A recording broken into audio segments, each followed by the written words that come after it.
Which duo would you say is closest to LeBron and Anthony Davis? Well, they are number one, obviously. Two MVP caliber players on the same team. And you could even argue the 1 and 2 players in the game at the moment on the same team. They're historically great. They match up. You can match them up against the greatest combos of all time, and they would hold their own. And we saw that Jokic and Murray were not a match for them. I'm not going to take Jokic and Murray for that reason. But I am going to take two guys off a team that I said was I think the second best team in the West this season, and that's the Dallas Mavericks. I'm going to take Doncic and Porzingis, and I'll tell you why. First of all, I'm going to start with Porzingis. Don't think about Porzingis as you've seen him recently, because he's trending in the right direction. Think of him on the Knicks, right? When we last saw him on the Knicks before the injury, he was averaging around 23 points. He was shooting a lot from three and shooting around 40% from three. And he was blocking like 2.5 shots per game.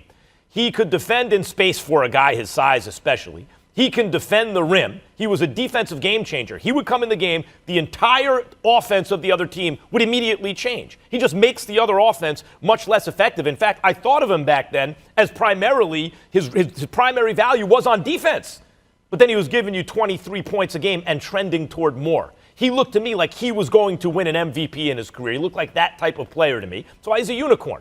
He's, picture Kareem with 2 inches more in height, but he can shoot the three. Not that he's Kareem Abdul-Jabbar, but you get this point. Like, think of one of these really, really tall guys. Now give him 2 inches more in height, make him like a real good defender for the modern game, and let him shoot the three. That was Porzingis.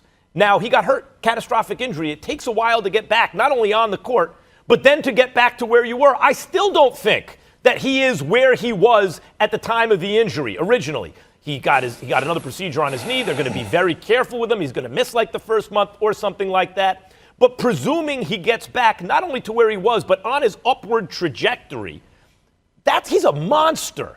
And he's not even the best player on the team. The best player on the team is Luka Doncic, who I believe will win the MVP this year. The dude almost averaged a triple-double with 30 points for a winning team. He was a monster in the playoffs. And by the way, there is room for improvement. Yes, on the defensive end, but even on the offensive end, he can shoot the three better than that. You can see his form and see he's going to be able to shoot the three better than that, but he took a ton of game, and by the way, was only hitting about under 32% of them. What happens when he starts to hit 34 and 35% of them? You know what's going to happen? What I just said, 30-plus points with a triple-double. Only, unlike Harden early in his career, Perk, he has shown the ability to elevate his play in the playoffs. I think Doncic is an MVP player, or certainly an MVP caliber player. He's that already. And I think Porzingis is much closer to that than people realize. They also both have real size. There's no LeBron or AD. I think those two will come closest this season.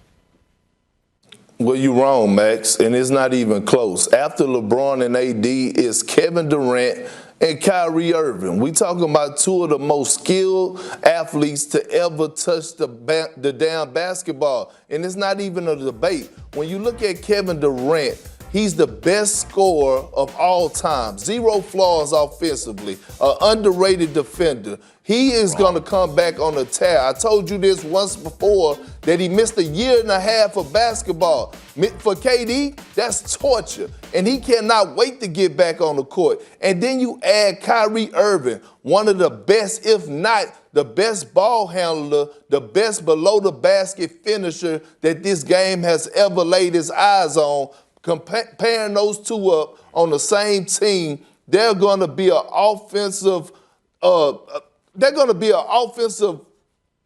be a masterpiece what they're going to be doing offensively. And you look at Kevin Durant and Kyrie Irving, both of those guys are capable of winning the MVP this year. One or the other. It could be Kevin Durant or Kyrie Irving. If Kyrie Irving's mind is right, he's one of the best point guards in the game today, if not the best point guard. So you have two guys that cannot be guarded one-on-one, that cannot be guarded by a double team. Two of guys that are the most skilled to ever play the game.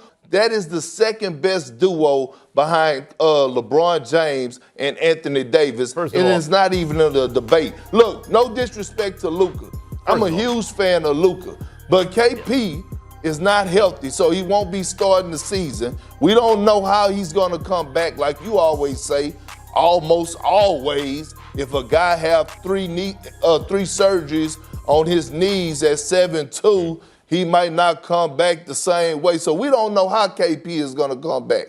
But we do know that at the start of the season, we're going to see Kevin Durant and Kyrie Irving. Well, there's a lot wrong with what you just said. Number one, you're right about the knee surgery, of course. And we have to see, although Porzingis was very, very good when he was healthy in the playoffs last year. And in fact, I thought with Porzingis and Doncic on the court, they were clearly better than the Clippers. I think they would have won the series if he stayed healthy. But he didn't stay healthy, and that's legitimate. You know what else? He's not coming back from an Achilles, Perk. KD is. Coming back from an Achilles. And I know they're playing pickup ball and everything in California, all these kind of things. Let me see it on an NBA floor. Let me see Durant still be Durant. Then I might agree with you. We haven't seen that yet. And in terms of Kyrie Irving, not only has he had chemistry issues, but too often teams he's been on have not performed as well with him on it. So, like, how do you figure that one? And in terms of an MVP, Kyrie's never sniffed an MVP. Never sniffed it. He's been in the league. He's been healthy in the league. He's been on great teams. He's been on bad teams. He's been the primary ball handler. He's been on teams where his usage rate was not as high. He's had great teammates. He's been in the league a long time. He has never sniffed an MVP. 이번에 준비한 영상 시청해주셔서 정말 감사하고 앞으로 더 흥미롭고 유익한 NBA 내용으로 돌아오겠습니다. 영상 재밌게 보셨다면 구독과 좋아요 부탁드리겠습니다. 감사합니다.